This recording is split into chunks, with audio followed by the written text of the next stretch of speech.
Iglesia Bautista Nueva Jerusalén, comprometidos con la verdad. Encarnación de Dios. Esto es un tema raro, relativamente raro, porque cuando averiguamos en los cánones de todas las religiones, hablar de Dios encarnado es prácticamente una incongruencia mental, porque hablar de Dios encarnado, especialmente el Dios que predicamos los judíos, los cristianos y los musulmanes en concepto, no estoy poniendo esas religiones como verdaderas, sino en cuanto al concepto de Dios, resulta una locura pensar que ese Dios, que no puede ser contenido por los cielos de los cielos, como dice el salmista, también se encarna. Y no solamente se encarna, sino que se encarna en una criatura diminuta que comenzó midiendo centímetros eventualmente en el vientre de la madre, y después fue creciendo y nació de unos cuantas pulgadas, qué sé yo, increíble.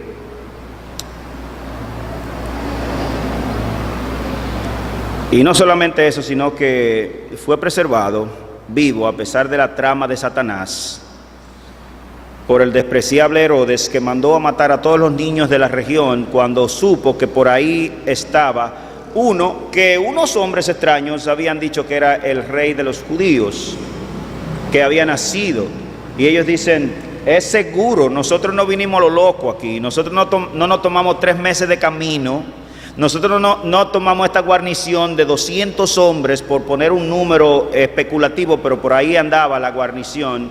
Nosotros no vinimos con estos presentes porque se nos ocurrió una locura, sino que nosotros estamos conscientes, convencidos, no solamente por las escrituras antiguas, sino también por los signos del universo, que nació el rey de los judíos, pero no cualquier rey de los judíos, sino el rey profetizado.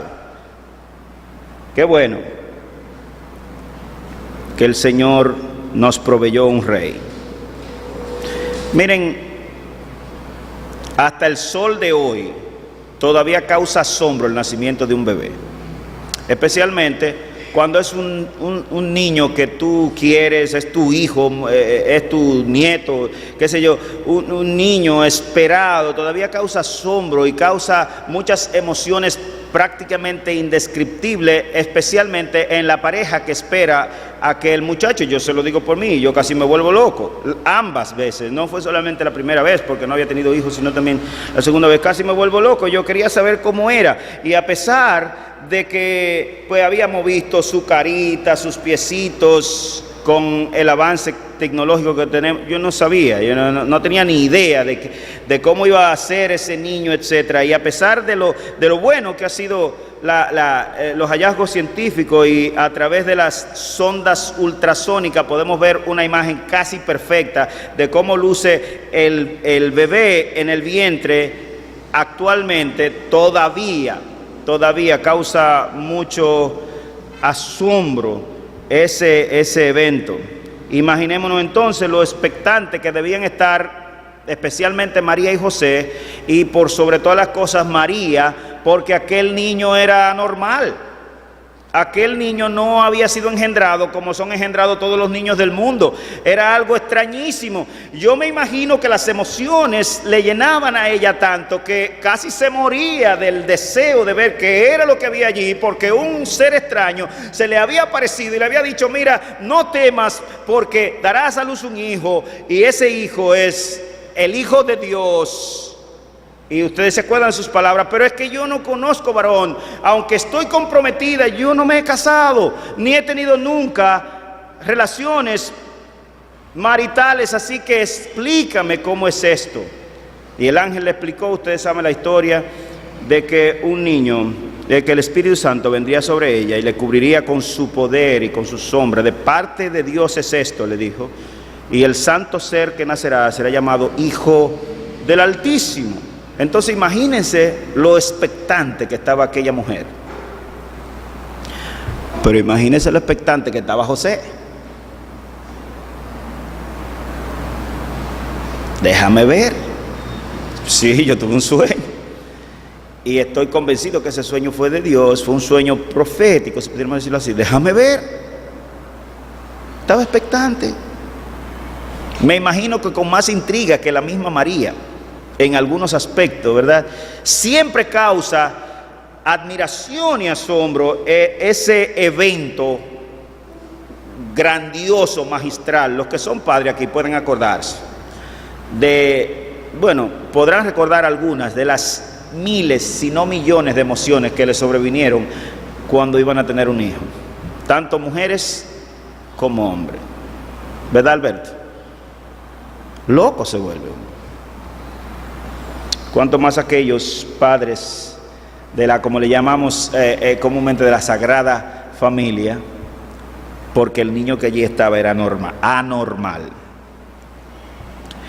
Era el Hijo de Dios. Y vamos a ver algunos detalles en esta mañana, Dios mediante, que nos llevan a tener una comprensión más acabada, pero también más firme y segura de por qué aquella historia es tan ciertísima como, y quizás más, que el hecho de que tú te puedas tocar y puedas verte y puedas saber que existes aquí en esta mañana. Esta criatura era única en la historia. Ninguna otra deidad adorada jamás cabía en este esquema, en este patrón que se describe del nacimiento de Dios. No solo por el hecho de su niñez y de los milagros y de todas las obras que hizo para mostrar que era Dios, cuyas evidencias son de más, como dice el apóstol Juan en su evangelio, en el capítulo 20, él dice: muchos otros milagros hizo Jesús, los cuales no están escritos aquí, porque no cabrían en un libro, ni en muchos libros, pero las que he escrito, si mal no recuerdo, 7 eventos milagrosos él describe de Jesús en su evangelio. Los he escrito para que ustedes crean que Jesús es el Hijo de Dios, literalmente dice el evangelio, y para que creyendo en Él tengan vida en su nombre. ¡Qué extraordinario! Miren, yo seleccioné unos cuantos eventos milagrosos, unos cuantos pequeños discursos y unos cuantos encuentros de Jesús con gente, y los puse en este libro para que ustedes vean quién es Él, para que ustedes sepan que Él es el Hijo de Dios, para que creyendo en Él tengan vida en su nombre. No solamente por eso esta historia es digna de admiración, sino que hay un elemento que a menudo se pasa por alto en esta historia, y es el elemento antiguo, el elemento histórico profético, si pudiéramos llamarlo de esa manera. Miren, distinguidos, ningún niño jamás había nacido con tanto anuncio como el Cristo. No solamente con mucho anuncio, sino con anuncios constantes y prolongados en la historia desde que tenemos uso de razón de la existencia humana. Él había sido anunciado a todos los patriarcas y a todos los profetas detalladamente, o digamos, fueron anunciándole parte de lo que sería aquel niño, del evento, de todo.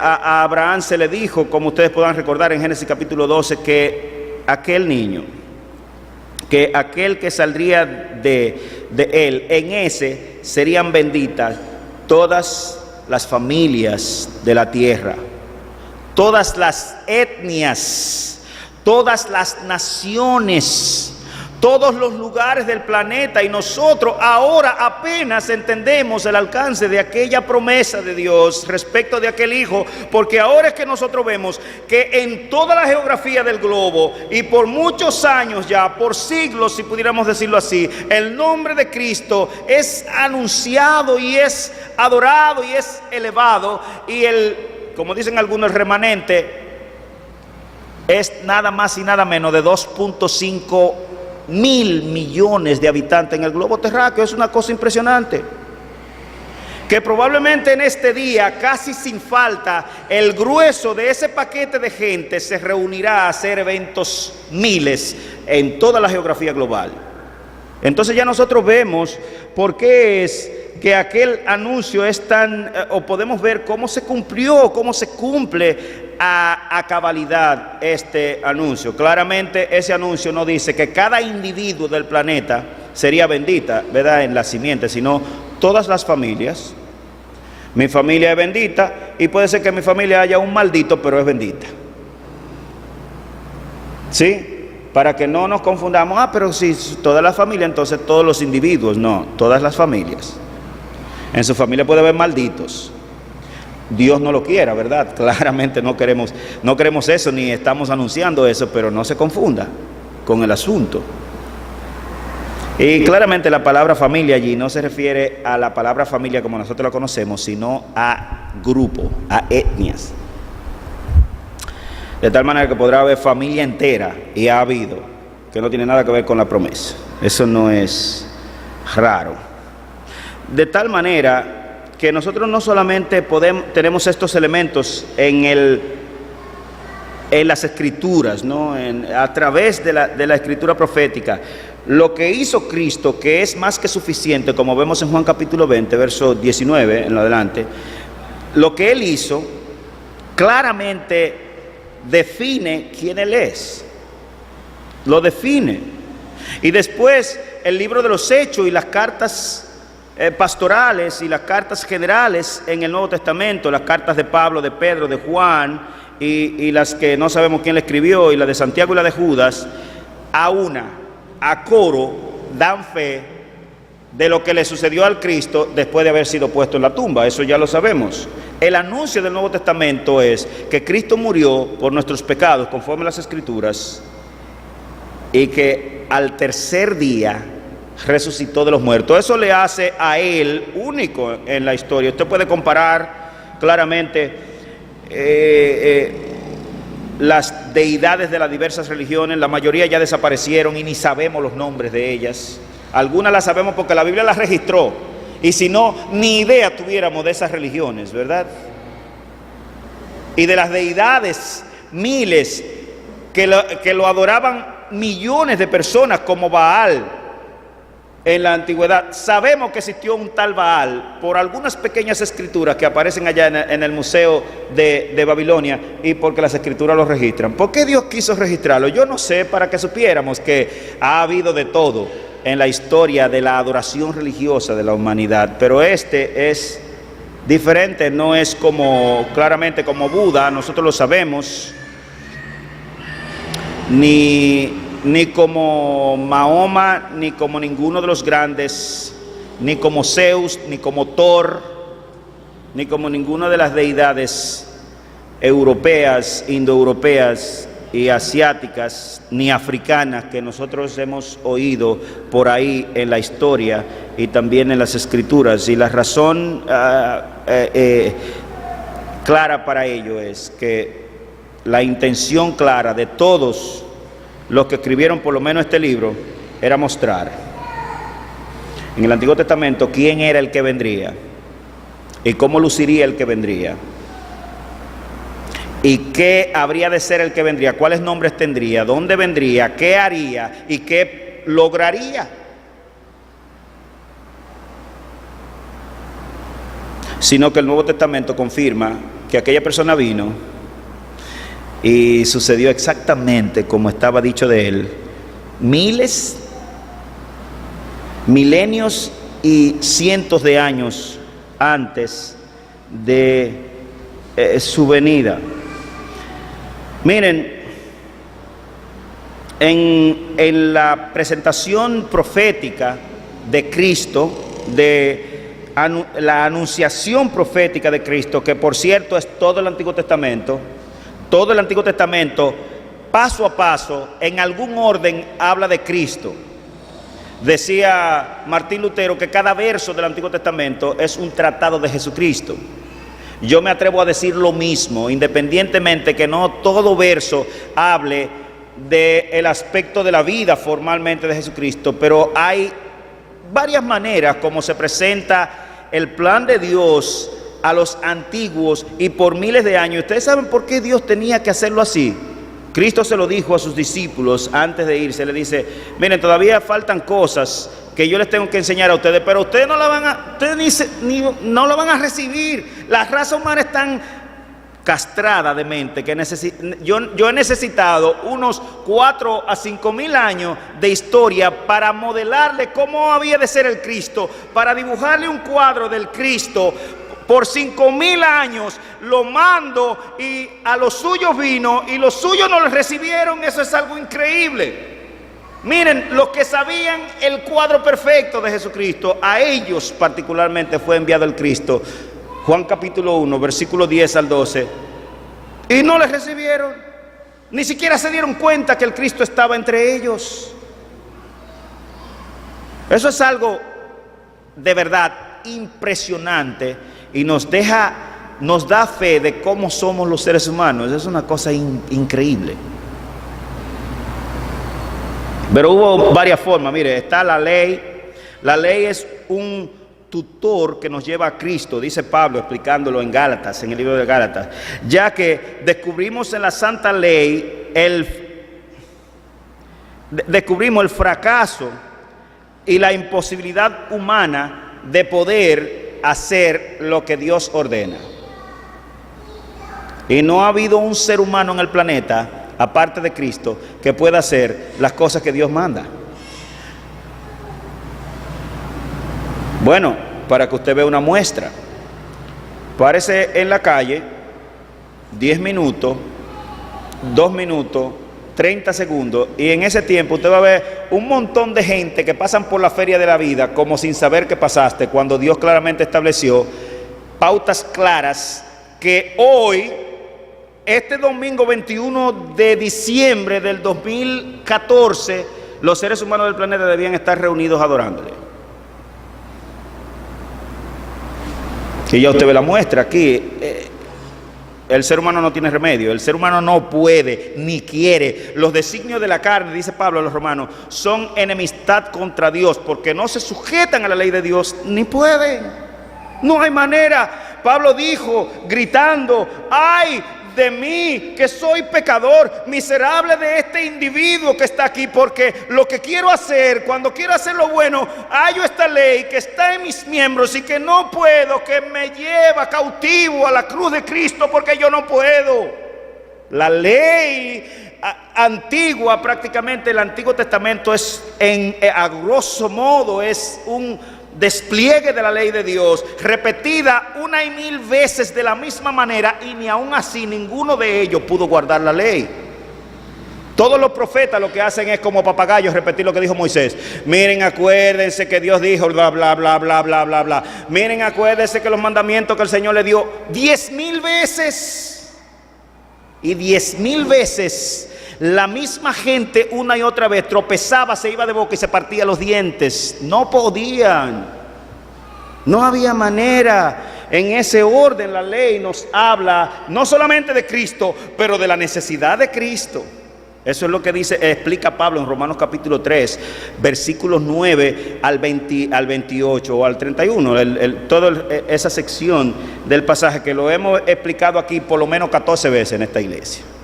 Pero si le pregunto a alguien, probablemente 2 se recuerden un poquito de lo que dice ahí. Porque el ser humano es así. Yo no lo estoy reprimiendo con esto, le estoy diciendo su realidad y mi realidad. Tenemos problemas y es serio el problema. Imagínese usted nuestros problemas mentales. No vamos a hablar de eso porque se nos complica la historia. Los sacrificios apuntan a Cristo. Hemos hablado de esto en otras ocasiones aquí también. Yo le estoy mostrando algunos formatos generales, como la revelación antigua, el Antiguo Testamento nos muestra a Cristo. Los sacrificios nos muestran a Cristo. ¿Qué nos muestran los sacrificios a última instancia? Bueno, nos hablan en un punto de que el costo del pecado es la muerte, ¿verdad? El precio que hay que pagar por el pecado es la muerte. Y cuando contamos el número de sacrificios que hizo la nación que Dios había escogido para sí, que no pudieron guardar la ley y que no podían hacer lo bueno, no podían. Miles y miles o millones de toros, lo hemos dicho, de vacas, de becerro, de chivo, de paloma, sacrificado por el pecado. Y ni así. Y vemos en Hebreos capítulo 10 que el sacrificio de animales no puede quitar la conciencia del pecado, ¿verdad? Apaciguaba un poco la mente. Ay, qué bueno que Dios pero había una espinita guardada adentro que el tipo decía, ¿y será verdad que por yo matar una vaca me lavaron los pecados? Apuntaba a Cristo. Por eso Juan, cuando está hablando de él en el Evangelio según San Juan capítulo 1, ahora Juan el Bautista, no el evangelista, pero el evangelista lo registra, dice, este es el que yo le dije, he aquí, ¿quién? El Cordero de Dios. ¿Y qué hace el Cordero de Dios? Aleluya, que quita el pecado del mundo. Aleluya, porque no hay otra manera. No había vaca, no había toro, no había chivo, no había carnero, no había paloma, no había palomino, no había tórtola que pudiera quitar los pecados del mundo. Ni las hay. Eso es una locura. Dios lo había establecido como una figura, como un portrait, un cuadro de ¿por qué la necesidad de Cristo? Millones de animales. No solamente animales, el sacrificio no era meterle una daga por la yugular al animal y dejar que se desangrara, y eso llevaba, cada animalito había que rajarlo, pelarlo, quitarle el cuero, quitarle las vísceras, limpiarla, botarla, hacer todo eso. La ropa de los sacerdotes que hacían el sacrificio estaba manchada de sangre por todos los lados. Era algo asqueroso. La sangre, después que tiene un minuto, cuando se está descomponiendo, cuando se está oxidando, huele a candela, huele a rayo, es un mal olor que nadie puede estar por ahí. Y los sacerdotes estaban allí porque Dios tenía planes con esta figura extraordinaria de cómo, del Cristo que él había de enviar. Nosotros tenemos que aprender de las figuras de las Escrituras, porque a menudo nos enseñan tanto o más que un versículo específico. No solamente la ley, no solamente la figura del sacrificio nos habla de Cristo, pero también las ceremonias y los instrumentos ceremoniales. Miren, las vasijas que usaban en la ceremonia sacerdotal, los sacerdotes apuntaban a Cristo. Tanto el candelero, como la mesa de los panes de la propiciación, como el material del que estaba hecho, como el lugar santísimo allá atrás, como el arca del pacto y la tapa de la propiciación con los dos querubines al lado y las cosas que estaban adentro del arca del pacto, todo es una figura de Cristo. Miren, el maná que comieron los padres de Israel, no son nuestros padres, dice nuestros padres porque el que escribió la Biblia era judío. Los padres en el desierto era Cristo. La nube que guiaba al pueblo, eso es Pablo que está explicándonos la teología del Antiguo Testamento, era Cristo. La roca que golpeó Moisés para que diera agua a la gente que estaba, ¡ay!, era Cristo. El estandarte que levantó Moisés, la serpiente de bronce que guindó en un palo allá para que la serpiente morder a la persona, y miraban a ese asta, esa serpiente de bronce guindada en un palo, era una figura de Cristo. Juan capítulo 1, versículos 15 y 16. De hecho, el versículo más sabido de todas las Escrituras surge a raíz de una historia que Cristo cuenta con ese evento.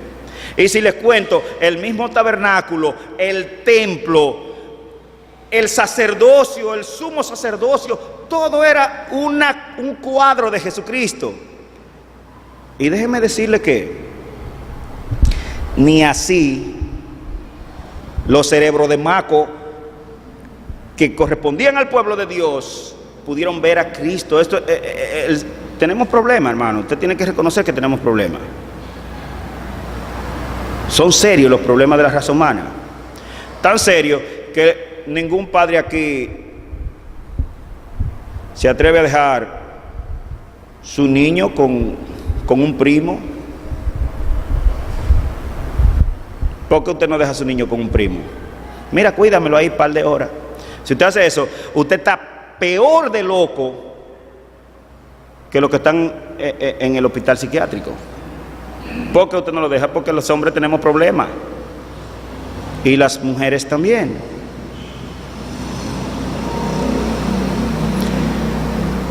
Todo figura de Cristo.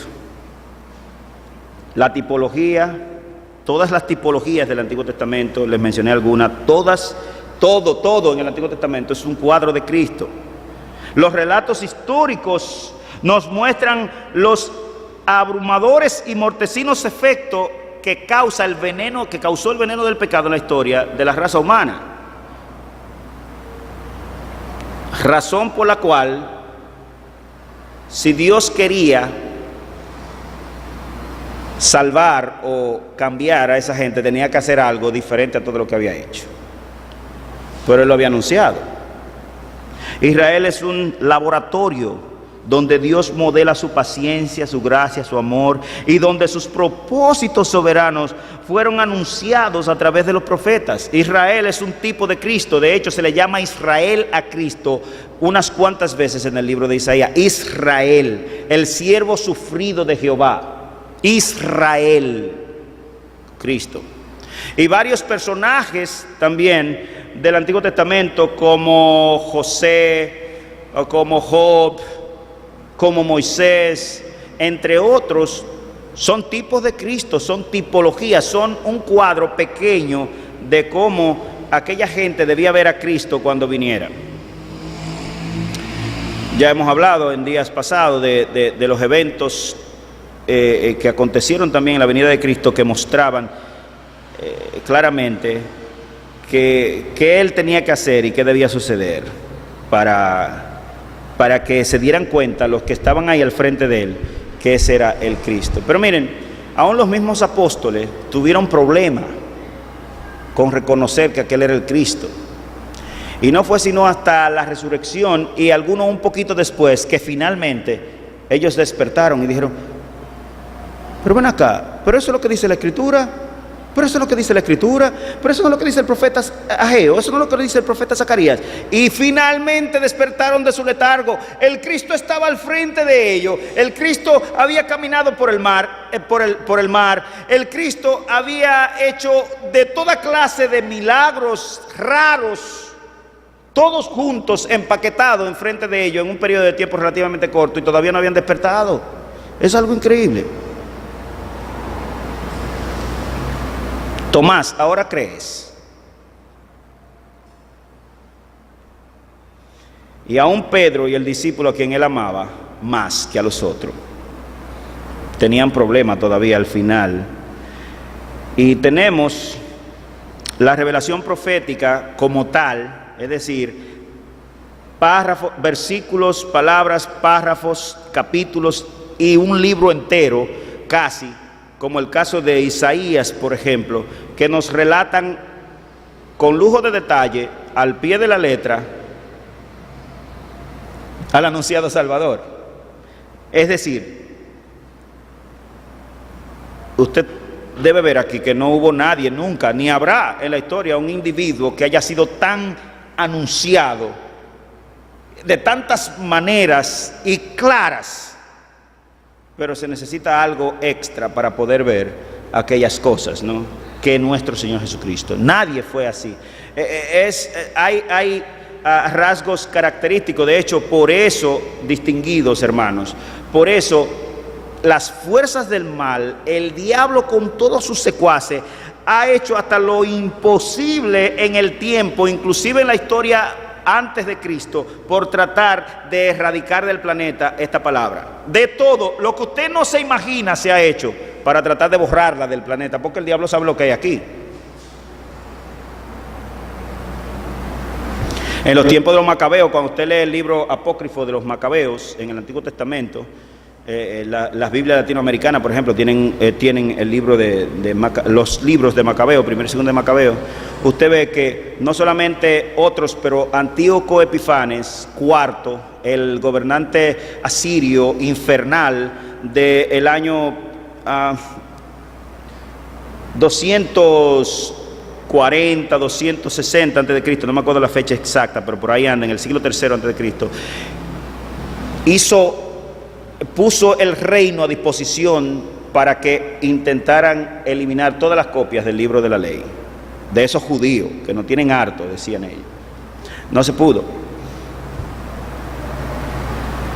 Y usted lo ha visto, probablemente, bueno, no lo ponen mucho en las películas que hacen, pero si la película está bien editada y le encantan los detalles brillantes y o capciosos también, ellos van a poner en las películas de los emperadores romanos, que hubo varios de ellos que intentaron quemar a los cristianos y quemar el libro, y dispusieron todos los recursos del Estado para que eso fuera un hecho. Pero miren el libro aquí. Increíble. ¿Por qué? Porque aquí está narrada toda la historia. Porque aquí están narrados esos eventos, esas figuras, esos cuadros extraordinarios. Mire, aparte de todo ello, yo sé que usted se acuerda de estos eventos. Hubo algunas profecías inmediatas, es decir, digamos, meses, 9 meses, 10 meses, un año antes de que Cristo viniera, pero fueron muchas en cascada. Si usted va conmigo al Evangelio según San Lucas, por favor, la profecía de Zacarías, y esto está, por cierto, después de la anunciación a María, porque aquí estamos hablando de 3 meses antes del nacimiento del niño Jesús, porque Juan, el que nació en esta ocasión cuando Zacarías, el que relata lo que vamos a leer aquí en este pasaje, profetiza, Juan, que era su hijo, nació 6 meses antes de que nuestro Señor Jesucristo naciera, es decir, eran primo segundo o primo tercero por ahí, en parentesco del lado de la madre, pero nació 6 meses antes. Así estaba determinado y así era necesario. Y miren lo que en su profecía dice Zacarías, Lucas capítulo 1, versículo 76, dice: y tú, niño, profeta del Altísimo serás llamado, porque irás delante de la presencia del Señor para preparar sus caminos, para dar conocimiento de salvación a su pueblo, para perdón de sus pecados. Esto es acerca de Juan que se está diciendo. Pero lo que se está diciendo es que ese niño, que sería profeta del Altísimo, Juan, iría delante del Señor. Las tinieblas y la sequedad espiritual eran densas en el primer siglo de la era cristiana. Densas. Estaba la Biblia, pero las tradiciones de los hombres, de los rabinos judíos, de los escribas, fariseos, saduceos, celotes, esenios, todos los grupos que habían surgido en los últimos 100 años de la historia antigua, habían plagado tanto las escrituras sagradas que nadie sabía las escrituras. O mejor dicho, nadie sabía cómo aplicar las escrituras, ni qué significaban las escrituras, porque las tradiciones de los hombres habían invalidado los mandamientos de Dios. Esa es claramente la queja continua de Cristo a sus contemporáneos. Era tan densa la oscuridad espiritual que entendemos las razones de por qué el pueblo no recibió a Cristo cuando vino. Él tuvo un precursor, que es claramente un cumplimiento profético, yo creo, de los más importantes que debía verse para que supieran quién era el Mesías. He aquí yo envío mi mensajero delante de tu faz, a preparar el camino del Señor, como dijo el profeta Isaías, ¿verdad? He aquí yo envío mi mensajero. Cuando viniera este mensajero, la gente de Dios debía cerciorarse y asegurarse de que aquel era el Cristo. ¿Y qué pasó? Vino el mensajero y dice la Biblia que todo el pueblo tenía a Juan por profeta. De hecho, cuando Herodes lo quiso matar, tuvo temor del pueblo porque todo el pueblo le tenía por profeta.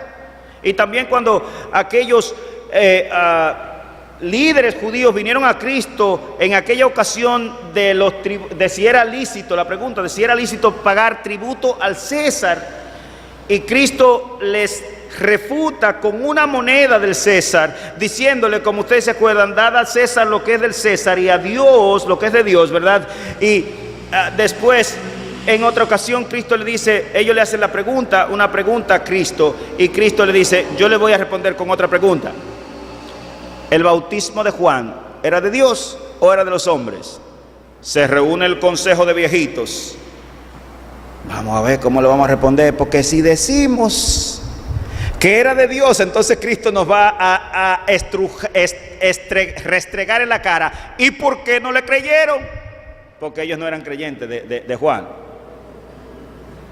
Y si decimos que era de los hombres, el pueblo todo le tenía por profeta, y nos van a estrangular. Políticos, ¿verdad? ¿Usted sabe? No, ni para aquel lado ni para este, en el medio, porque yo quiero los dos grupos que voten por mí. Así es todo político, si no, no es político, que deje eso. Son tigres, malabaristas del engaño y del error. O si no, no es político, que deje eso. En esta situación me voy para este lado y en la otra me voy para la otra. Bailo con los católicos, bailo con los testigos de Jehová, bailo con los evangélicos y bailo con los que adoran al diablo. Si eres político, si no, deja eso. Que no. Bailo con los musulmanes, en el caso de Estados Unidos, ¿verdad? Y bailo con los cristianos. Yo soy cristiano, pero también soy musulmán, porque necesito el dinero de los musulmanes y necesito el voto de los... Así son. Así eran aquella gente, siempre han sido iguales. La idea es que todo el pueblo tenía a Juan por profeta. Entonces, si certificadamente Juan era profeta, cuando Juan presenta a Cristo y dice lo que él es, ¿qué debía hacer la gente? Recibirle, porque me lo está diciendo un profeta. Acuérdese, el profeta en la mente del judío era un hombre de Dios, enviado por Dios, que tenía palabra de Dios. Esa era la definición. ¿Y cómo le tenía el pueblo? Por profeta. Pero el pueblo no le hizo caso al profeta. Ellos tenían a Juan por profeta, pero cuando presenta a Cristo, ellos dicen, no, tú serás profeta, pero ahí estás mintiendo. Eso no era posible, un profeta no podía mentir. De tal manera que el oscurantismo, las tinieblas eran tan densas que al momento de Cristo venir, nadie se dio cuenta de aquello. Otro asunto que vemos en esta historia, para aterrizar con un relato breve de lo que ya usted sabe, es la anunciación angelical a María. ¿Sí o no? Es una profecía, porque el niño no ha nacido, ni siquiera ha sido engendrado todavía. Mírenlo en Lucas capítulo 1, versículo 30 y al 35 dice, lo voy a leer en la Nueva Versión Internacional, que tiene un sazoncito mejor a mi juicio. No tengas miedo, María, Dios te ha concedido su favor, le dijo el ángel, quedarás encinta y darás a luz un hijo y le pondrás por nombre Jesús. Y él será grande y lo llamarás Hijo del Altísimo. Dios el Señor le dará el trono de su padre David y reinará sobre el pueblo de Jacob para siempre. Su reino no tendrá fin.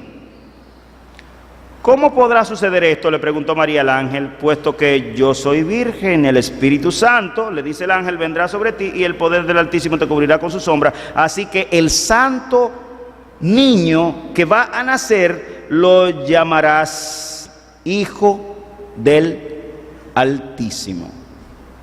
Hijo del Altísimo. ¿Cómo se llamaría? Jesús. ¿Por qué? Porque él salvaría a su pueblo de sus pecados. ¿Qué sería el niño? Grande. ¿Por qué? Porque él sería el descendiente de David su padre. ¿Y dónde se sentaría? En el trono de la casa de Jacob para siempre, como Dios había dicho a David en 2 de Samuel capítulo 7 y en 2 de Crónicas capítulo 17 o primera. Todo estaba exactamente estipulado y todo estaba escrito de tal manera que aquel era. Y aquí lo que hace el ángel con María claramente es recordarle las profecías a través del ángel. María lo recibió. No puso peros. Uno de los pocos personajes en toda la historia sagrada que no puso pero. Simplemente preguntó que cómo sería, pero ella no puso pero.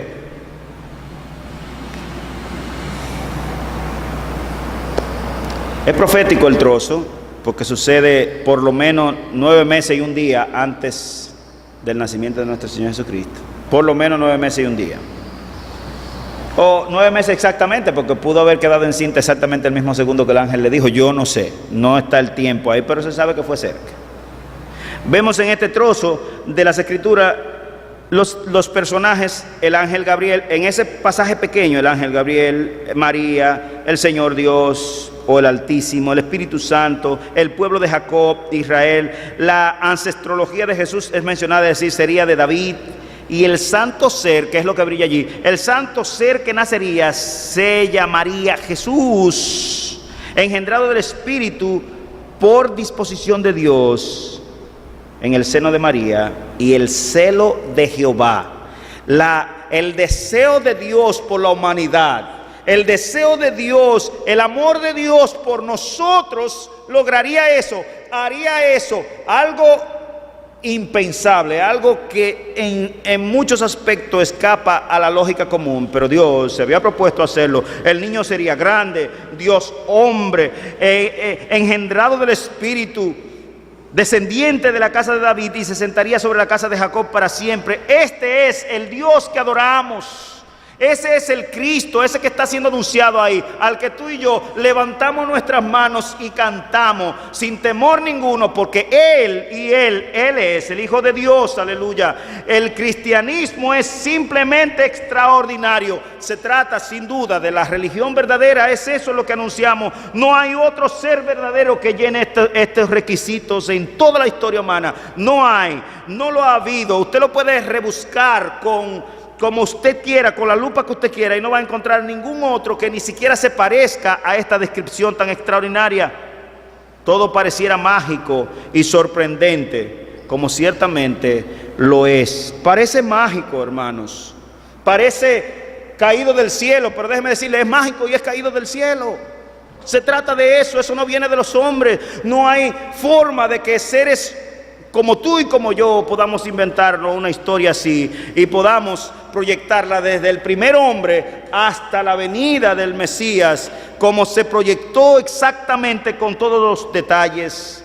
Nuestro credo y religión pura e inmaculada tiene un fundamento firme y un cimiento establecido e inamovible. Se llama Jesucristo, el Hijo del Altísimo, el Hijo de María, nacido bajo los poderes de Augusto César, Herodes, Poncio Pilato, Cirenio y otros, como lo declara la historia. Esta es la gloriosa, magistral doctrina de la encarnación de Dios. El Altísimo enviaba a su Hijo unigénito conforme al plan y al pacto soberano que había dictado a los padres y a los profetas. Jesús, el Hijo de Dios, Hijo de Adán, Hijo de Noé, Hijo de Sem, Hijo de Eber, Hijo de Abraham, Hijo de David, Hijo de José, Hijo de María. Jesús, el santo ser que nació. El santo ser que sería llamado Hijo de Dios, Jesucristo, el Hijo del Hombre, el siervo sufrido de Yahvé, el Israel de Dios, el Mesías prometido, el Hijo del Altísimo, la misma encarnación del Dios viviente. Él, visto de los ángeles, certificado por el Espíritu Santo, predicado en las naciones, creído en el mundo, recibido arriba en gloria, como nos declara el misterio del Evangelio en 1 Timoteo capítulo 3, versículo 16. El gran misterio escondido por las edades pasadas, pero revelado a los santos apóstoles y profetas que forjaron esta religión santa, pura e inmaculada, que se llama cristianismo, a la cual tú y yo pertenecemos. Prediquemos a Cristo a voz en cuello por doquier, al Dios encarnado de María. No tengamos ningún temor, ni aminoremos esfuerzo ni recurso para dejar saber a voz alta en cualquier lugar esta historia del Salvador, del Señor que nació, porque es simplemente extraordinaria y no hay nada que se parezca a esto en el planeta. Aleluya. Debemos proclamarlo a voz en cuello. Y hermanos, y no agarremos nuestras dádivas, lo que Dios nos da, incluso nuestros recursos para provocar que esta historia sea conocida en todos los rincones del planeta, porque hay muchos que todavía necesitan oír esta historia y muchos de ellos también en sus corazones va a ser engendrado ese hijo Emmanuel que también fue engendrado hace algún tiempo en tu corazón y que ahora tú puedes dar fe de lo extraordinario, grandioso que es esta historia. Y quiero terminar leyendo, lea conmigo, usted se lo sabe de memoria, este pasaje se lo sabe todo el mundo, porque las películas y las canciones han provocado que nos lo sepamos de memoria. Gracias, Señor, por darnos las misericordias fieles prometidas a David. Lucas capítulo 2, versículo 1 al 20, dice así el pasaje. Aconteció en aquellos días que se promulgó un edicto de parte de Augusto César, el emperador romano Augusto César, que todo el mundo fuese empadronado. Este primer censo se hizo siendo Cirenio gobernador de Siria. Que por cierto, el pasaje, yo se lo expliqué una vez, debía traducirse mejor. Este censo se hizo la primera vez que Cirenio era gobernador de Siria. E iban todos para ser empadronados, cada uno a su ciudad. Y José subió de Galilea, de la ciudad de Nazaret a Judea, a la ciudad de David, que se llama Belén, por cuanto él era de la familia de David, para ser empadronado con María su mujer, desposada con él, la cual estaba encinta. Y aconteció que estando ellos allí, se cumplieron los días de su alumbramiento, y dio a luz a su hijo primogénito, y lo envolvió en pañales, y lo acostó en pesebre, porque no había lugar para ellos en ningún lugar. Para ellos no había lugar en esta tierra. Él no debía nacer como tú naciste, con lujos, con globitos en la puerta y un arreglito ahí muy bonito que te llevó tu tía o tu abuela. No, él no debía nacer así. Él debía nacer en el olor a yo no sé qué, en el establo, en el pesebre. Porque la tierra no lo recibió y la tierra lo vomitó cuando lo enterraron también. Y termina el relato diciendo: había pastores en la misma región que velaban y guardaban las vigilias de la noche sobre su rebaño. Y he aquí, se les presentó un ángel del Señor, y la gloria del Señor los rodeó de resplandor, y tuvieron gran temor. Pero el ángel les dijo: no temáis, porque he aquí os doy nuevas de gran gozo, noticias alegres, noticias que revientan el corazón, que será para todo el pueblo, que os ha nacido hoy en la ciudad de David un Salvador, que es Cristo el Señor. Esto le están diciendo los ángeles a los pastores: esto os servirá de señal, hallaréis al niño envuelto en pañales, acostado en un pesebre. En un pesebre. Tú estás loco, ángel. ¿Y cuál niño jamás ha nacido en un pesebre? Esa es la señal. Vayan, que lo van a encontrar en el chiquero allí. Y quizá con animales, yo no sé si había, pero más seguro que habían animalitos por ahí. Y repentinamente apareció con el ángel una multitud de las huestes celestiales que alababan a Dios y decían: gloria a Dios en las alturas, gloria a Dios en las alturas, y en la tierra paz, buena voluntad, aleluya, buena voluntad para con los hombres. Gloria a Dios en las alturas, gloria a Dios en las alturas, porque aquel niño nació. No hay nada que explicar de una historia como esa. Está perfectamente redactada, no le falta ni un detallito, no hay nada que amplificar, todo está como debía ser. A veces los dramas lo dañan mejor porque le quieren poner de más y combinan esto y aquello. Eso está perfecto. Eso es más de lo que uno podría imaginarse. Y finalmente dice el pasaje que cuando los ángeles se fueron, dijeron los pastores: pasemos pues a Belén y veamos esto que ha sucedido y que el Señor nos ha manifestado. Vinieron pues apresuradamente y hallaron a María y a José y al niño acostado en el pesebre. Y al verlo, dieron a conocer lo que se les había dicho acerca del niño, es decir, lo que los ángeles le habían dicho. Y todos los que lo oyeron, porque parece que había ya mucha gente allí, se maravillaron de lo que los pastores les decían. Pero María guardaba todas estas cosas, meditándolas en su corazón. Y volvieron los pastores glorificando y alabando a Dios por todas las cosas que habían oído y visto que se les había dicho. ¿Y tú cómo vas a volver a tu casa en esta mañana? Alabando y glorificando a Dios por todas las cosas que son claras aquí en el texto sagrado respecto de aquel niño, o simplemente esa es una historia que no causa ningún tipo de conmoción ni de emoción en tu corazón y que bueno, una historia cualquiera. ¿Qué pasa contigo?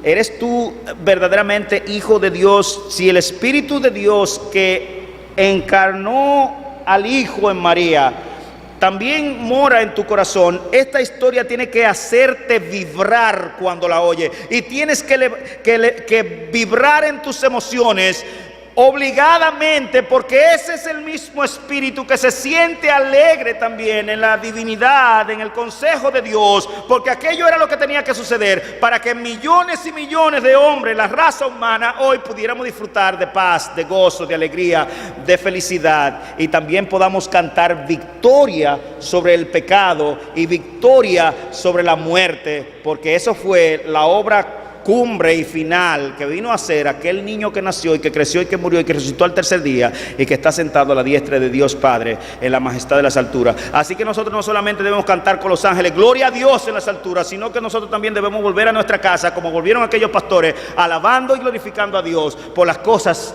que habían oído de aquel evento y que habían visto inclusive con sus propios ojos al niño. Y quisiera que inclináramos nuestro rostro en esta mañana y pensáramos en todo aquello tan extraordinario que el Señor nos ha dado.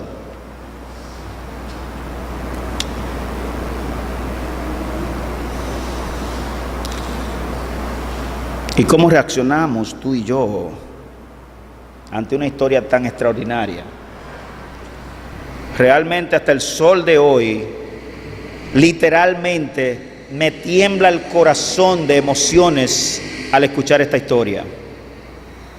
Y cuando me toca exponer algunos detalles de ella, como en esta mañana, todavía es mucho más el efecto en mi vida. Y muchas veces he llorado.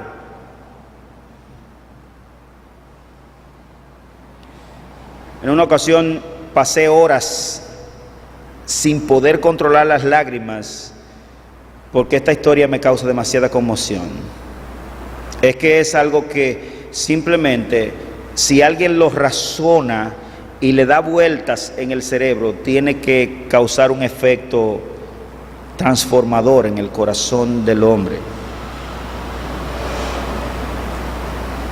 Me acuerdo de esa ocasión en Atlanta, Georgia. Estaban presentando un musical de Navidad y mi esposa me alaba el saco y me decía, pero ya, y no podía contener las lágrimas. Imposible, por casi 2 horas. Yo no sé cómo pude tener lágrimas para tener los ojos mojados por casi 2 horas.